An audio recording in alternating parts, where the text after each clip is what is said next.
Hi everyone.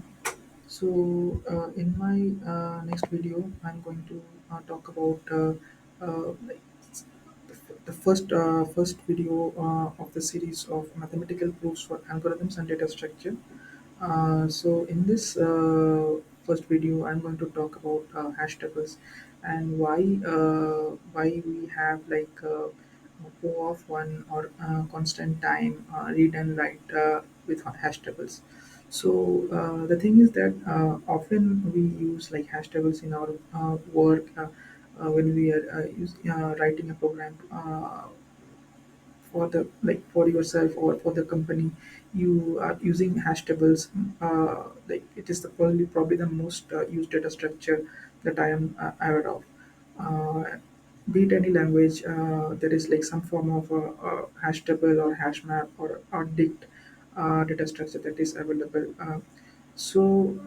Like often we are using this data structure without basically giving it a thought about how it is like performing so fast, like how read lookups and insertions are so fast with using hash tables. So in this video, I'm going to show a very basic mathematical proof as to why hash tables are so fast and why it is like having a constant time for read and write. The assumption with most of the hash tables is that the hash function distributes the keys uniformly. So this is by choice of the hash functions, and we'll go through this assumption in another video where we will understand why how to choose a hash function which distributes the keys uniformly. But for this video, we are assuming that the hash function is distributing the keys uniformly across all the available slots in the hash table. So let's say there are n keys and m slots for this hash table. N keys means the number of items that we want to hash. For examples, it could be string or integer or any other value that we want to hash. And m slots mean the size of the hash table. So, for example, the size of the hash table could be 1 million slots. So generally, hash tables are implemented using um, uh, like arrays, array data structure, where and we use the hash function to find the index in the array where to put the given key.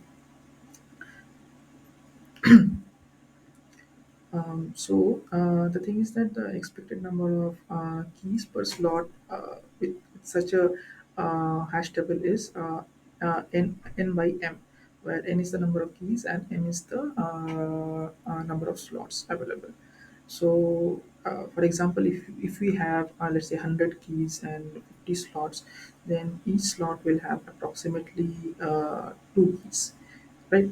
Because on an average, like each slot will 100 divided by 50, on each slot will have approximately two keys. But it need not be so, because like some slots might have like one key, or some slots might have no keys at all, or some slots might have 4 to 5 keys also. So we do not have control about on how these keys are going to be distributed, as this is depending on the how good the hash function is. So to understand like how hash tables are so fast and allow constant time read and write, we will look into three parameters for this problem. So first parameter is the expected number of keys per slot, which is as you know that whenever we are inserting some key into a hash table, if the slot is already empty, then the key is inserted into the slot without any collision. But think that the slot already has one element. So when the new key is inserted, how will that key be? How is that key inserted into that slot? So usually one strategy that we use is using a linked list. where we append the new key at the end of the linked list. So now what happens, like during search, if there are like five elements, five keys in this slot, and are joined using a linked list, then for, let's say, I have to find whether an element exists in the hash table or not. So what I will do is I basically do a hash of that element that we want to find in the hash table, and go to that index in that array, and then scan the linked list from the head towards the tail. And if we find the element in the linked list, then we return that it is found, or return the element. But if it is not, we return that it's not there. So generally that is on a like high level how insertion and lookup works in a hash table. So the expected number of keys per slot is the size of the linked list for each index of the array. The next parameter we will be looking into is the probability that a slot is having k keys. Those are the second and the third parameters are similar, and using these two parameters, what we can infer is the worst case complexity. So the first allows us to find the uh,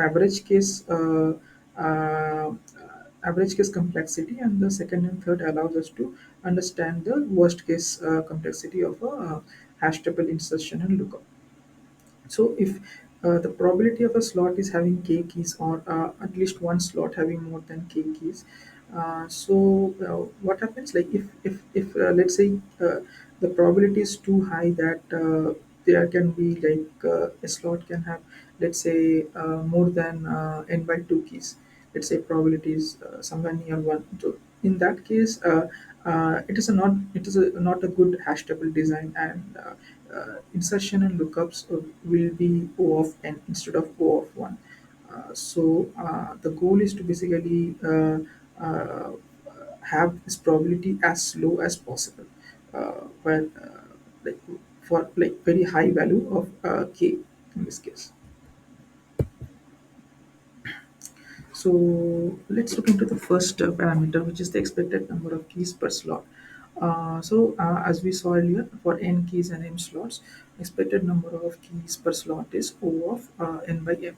But you see that it is still linear in n, because we are having this n over m, and it is linear in n, assuming that m is constant.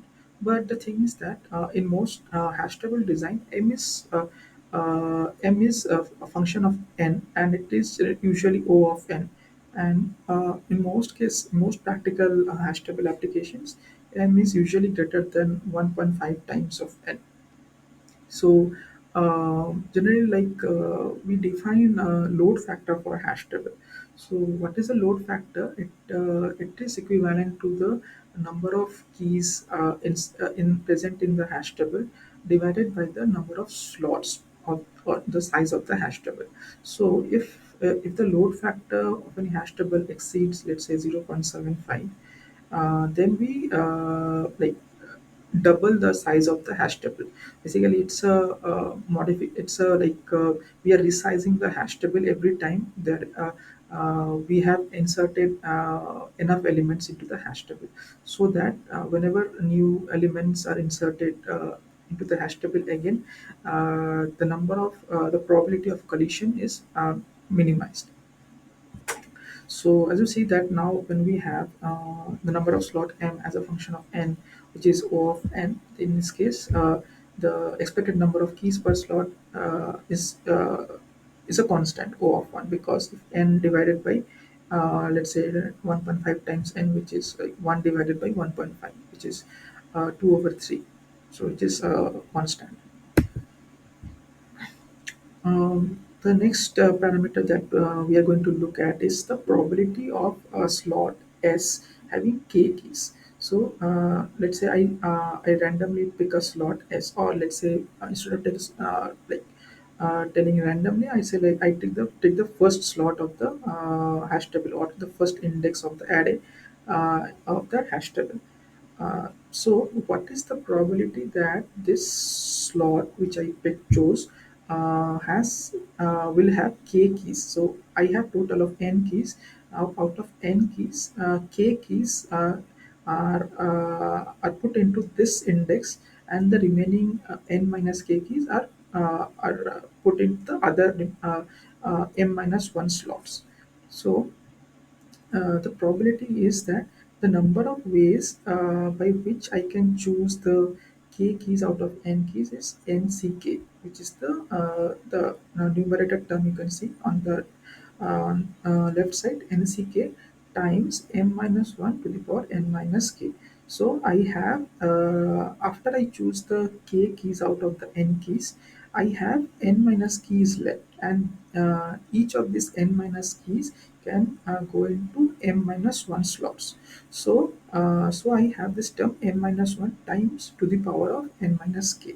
So this is the number of ways by which I can have the first slot or any slot as k keys out of the n keys, and I divided it by the m to the power n, which is like the if we like randomly distribute all the keys in all the among the m slots, so how many ways can they be distributed? So that is m to the power of n. So I divided by m to the power of n to get the probability. So this is a mathematical approach of how we can compute the probability that a slot is having k keys. uh, Often like computing this probability, this formula can be I would say like computationally expensive, because we have lots of exponentials hanging around. So we can come up with a, let's say, a computational approach where I define this function n m k. N is the number of keys, m is the number of slots, and k is the number of keys that is going to first slot. So the h n m key is the number of ways by which I can put k keys out of the n keys in the first slot. Uh, so if we define h like that, so we can then recursively define h to be the formula, the recursive relation that we are seeing on the top, which is like n minus 1 times h n minus 1 mk plus h n minus 1 mk minus 1. So what these two terms mean is that, let's say I have already for the first n minus 1 keys, I have already distributed the first n minus 1 keys into the m slots. So there could be three possibilities. One possibility is that uh, the first slot already has uh, k k keys out of the n minus 1 keys. So in that case, the remaining key, that the nth key that I'm going to insert will not go into the first slot, but it will go into the remaining other m minus 1 slots. So that's why I multiply m minus 1 times h n minus 1 mk, because it means that in the first n minus 1 keys, the first slot already has k keys. The second case is that the for the first n minus 1 keys, the first slot has k minus 1 keys only. There is one key still remaining to be placed in the first slot. So and I have one key left, which is the nth key. So the nth key now will go to the first slot. So that can happen in only one way, because I have one key left, and I have one key to insert in the first slot. So that is n minus 1 time and k minus 1. Other cases are that out of the first n minus 1 keys I have inserted, the number of keys in the first slot is less than k minus 1. So in less than k minus 1, or let's say more than k. So that could be another possibility, that it is like more than k. In both these cases, the uh, I'm not. I do not consider those. It is not possible to obtain k keys in the first slot. So that's why I omitted those two cases, and I only need these two cases where uh, there is already the first slot has k keys, and the first slot has k minus 1 keys. So if I use this recursive relation and use dynamic programming to calculate h and k, then what happens? We can obtain the number of ways by which we can put the k keys in the first slot, and then we can find the probability by dividing by m to the power of n. So yeah, so this is simple like Python code for uh, uh, the same recursive computational approach that I just mentioned. Uh, so you have basically you're calling a recursion function where you are calling the, the first term n minus one m k and storing it in A and n minus 1 m k minus 1 in B, and then you are updating the dynamic programming variable. So I will not go into like lot of the details. You can pause the video here and go through the code if you wish to. So here is an interesting result. So it shows like how the probability varies when I increase the value of k. So for let's say I have fixed the number of keys to be 100 and number of slots to be let's say 200, and if I vary the number of keys k from let's say 0 to 100, so you can see that the probability drops to 0 very quickly. So it's like around I would say k around like 5 or 10, it is almost 0. So as you can see, like I have also written that for k equal to 5, the probability is somewhere around 0.00015, so which is very less. So as we, which is intuitive, because when we increase the value of k, which implies that any particular the probability that any particular slot has more number of keys decreases when we increase the number of keys in that slot. So which is in line with our intuition, and which says that the probability, since the probability is very less, we are safe to assume that even in the worst case, uh, none of the slots will have very high number of keys in it, and the number of collisions will be very less.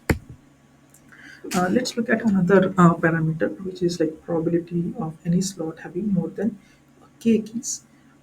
So we can count this value by doing a reverse probability. So instead of finding any slot having more than k keys, what we find is what we do is like we assume that all the m slots have at most k keys. So we find the probability of such an event.